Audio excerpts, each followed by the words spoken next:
Hello everyone and welcome back to Chapter 4, focused on the ES, ED, and S grammatical endings. We talked about linking with S and ES endings,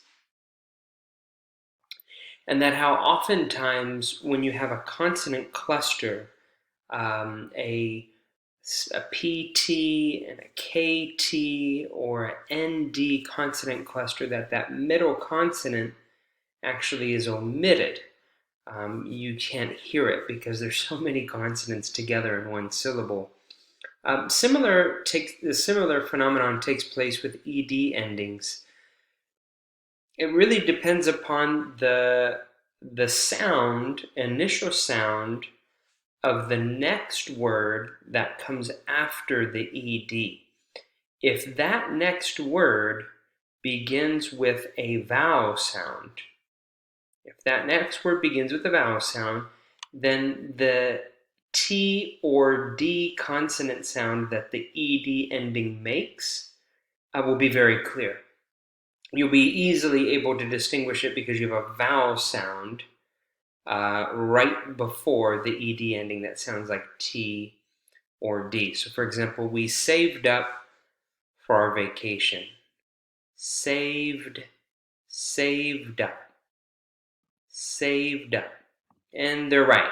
There's a linking that takes place there, right? The D almost as though it transfers over to the next word. But nonetheless, you can hear the D consonant sound. Now, when the ED ending, sounding like T or D consonant sounds, is right before another word that begins with a consonant sound that is similar to T or D, then it may get lost, right? You may not hear it. You may not be able to distinguish it. So for example, we save thousands of dollars.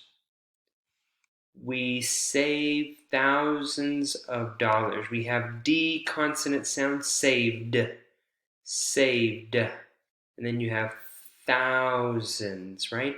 So is similar to consonant sound, right? So when you have two consonant sounds that sound very similar to the T and D endings of the ED ending, this T or D sound of the ED ending kind of gets lost. It's almost omitted, just like what we saw with the ES and S grammatical endings. So just keep that in mind. Vowel sound, the next word begins with the vowel, clear ED pronunciation. Saved up. If the next word has a T or D sound, then you can link those words together by only saying that consonant sound, that T or D consonant sound, once. Let me show you what that looks like. Let's do exercise 12 together. So CD1 track 44 is where you can hear these and practice listening first. But you're going to record yourself reading each of these sentences, and I want you to pay particular attention to the word that comes right after ED. That word begins with the vowel sound, then ED sound, whether that's T or D, is going to sound clear. So for example, in begins with the vowel sound, up begins with the vowel sound, about, that's the schwa, right? Schwa vowel sound. All of these, you should be able to hear the ED pronunciation clearly. Let's give it a listen.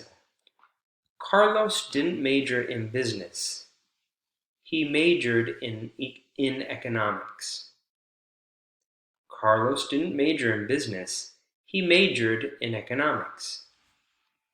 He majored in economics. You can hear the d consonant sound there, right? He majored in economics. ED pronounced like a D, right? D consonant sound because r is voiced. We saw that earlier in this chapter.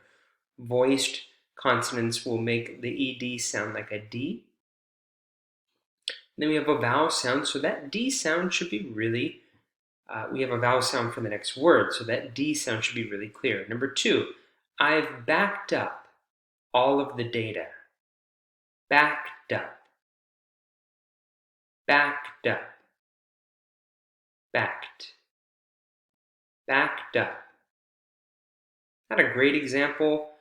This is that backed up, backed up, backed. Backed up. Kind of tricky. T sound, right? Because K is a voiceless consonant sound. But you can hear it clearly. I'm just trying to figure out if it's D or T sound. It's T consonant sound, so. But clear because the next word begins with a vowel. Same thing for number 3. They're concerned about rising prices.